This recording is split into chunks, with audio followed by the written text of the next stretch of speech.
Thank you, Chairman. Ms. James, I didn't get a chance to visit with you before today, and I'm assuming that's probably my fault, but I look forward to talking to you more as this process goes on.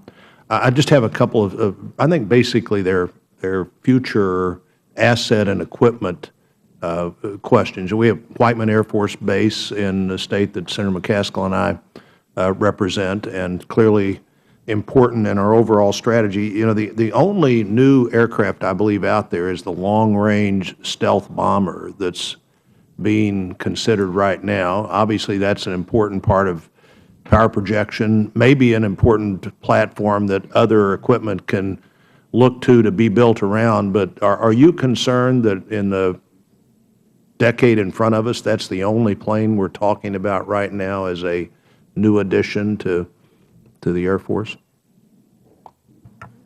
Senator Blunt, there's really 3 top modernization programs that are very, very important to the Air Force. One is the F-35, the other is the new tanker, and the third, as you said, is the new bomber, the new long-range bomber. And of the 3, the new long-range bomber is in the earliest phases right. That's of what I meant. The one that we're just now, that's the newest thing we're launching. There's nothing kind of that follows that in the line of talking about new. Well, go ahead. So as far as I know, those are the 3 top priorities, and based on what I know about those 3 top priorities, it seems right to me, based on the strategy that we are pursuing, based on the thrust of the rebalance toward the Pacific. You need longer range. We need more bomber forces. It's important for the triad and so forth. So these seem like the correct programs to me at this point. Now, as those are being developed, there's some discussion, of course, of taking some of the workhorse equipment like the A-10s and just totally eliminating entire groups of planes as we look at the money available. I think when General Welch was here before it was the House Armed Services Committee, he said that the Air Force may be forced to eliminate entire fleets that have less relevance in contested airspace, including the A-10. This would be one of the planes, I don't know, until we've got something really that fully meets that need, we can make that decision, and that's a decision that eventually would come up to you. Do you have anything to say about that? So I do. So I am not privy to any of the pre-decisional work at this point, but as you point out, I too have read accounts that everything essentially is on the table. I don't know specifically about that, but I read it in my morning newspaper as well, that this was commented upon yesterday by the Chief. My understanding is that these are part of the hard decisions that are being looked at as options, but that there are no final decisions. I do agree with you, though, if we're going to eliminate an entire aircraft, which is currently serving a particular mission, we better be sure that we've got something else that will serve that mission in the interim until one of the futuristic programs comes online. So these are all areas that I will need to delve into much more deeply if I'm confirmed, but I think this points out some of the very difficult challenges that we're going to have to work through together of how to make ends meet with the budget figures that we may be faced with. All right. Well, it's going to be a big job, and these questions will get to your desk, assuming you're at that desk, and I believe you will be. But thanks for those answers. General Klotz, we talked yesterday about the NSSA facility in Kansas City. You mentioned it again today.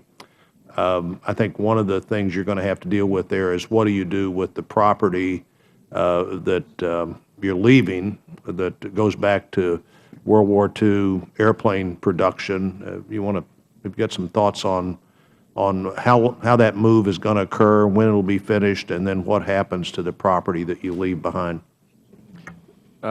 Yes, Senator. The move into the new facility is currently underway and will very soon be completed. And it is an exciting facility that will not only reduces the overall footprint of the amount of space it takes to do the work that's been done at the Kansas City plant, but will do it much more efficiently. And you're right, there will be a facility that we will be vacating along with the GSA in the same location on Bannister Road. The Kansas City plant has been a part of the nuclear weapons enterprise for decades. The NNSA and the people who work in the Kansas City plant consider themselves part of the social fabric of that entire part of the state of Missouri. And as I committed to you when we met, we will be good stewards in making sure that that facility is turned over as quickly as possible so that it can be reused by the citizens who live in that particular part of the state. Yeah, and not to comment on, but just for me to say, I think at some point, those two pieces of property that really are part of the same complex are going to, for terms in order to allow something to happen there, probably one of the two of you needs to become the lead agency and the controlling agency, and I think that'll be an early decision that you may be asked to make, whether you want to be the lead agency or whether you want the GSA to be.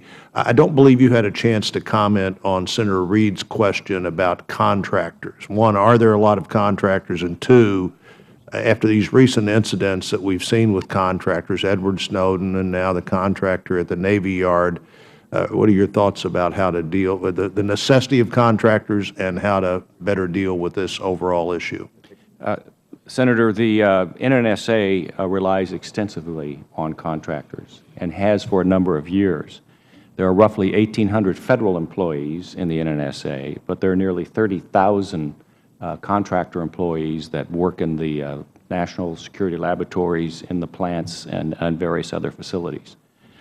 Doing on a government-owned, contractor-operated basis. So they are indispensable, integral members of the team in terms of delivering the product and the capabilities that NNSA has to have. The security, particularly personal security and cybersecurity, is an extraordinarily serious concern with respect to the NNSA, given the very sensitive nature of the information it handles, as well as the material and the intellectual material that it also must deal with. So I have said on several occasions that security and safety are going to be my top priorities if confirmed, and we need to take a very close look, given the events of the past few months, whether it's a failure in terms of security of individuals or failures in terms of the, securing facilities, to ensure that we've got the right organization and the right tools to protect against any breaches of security. Okay. Thank you. Thank you, Chairman.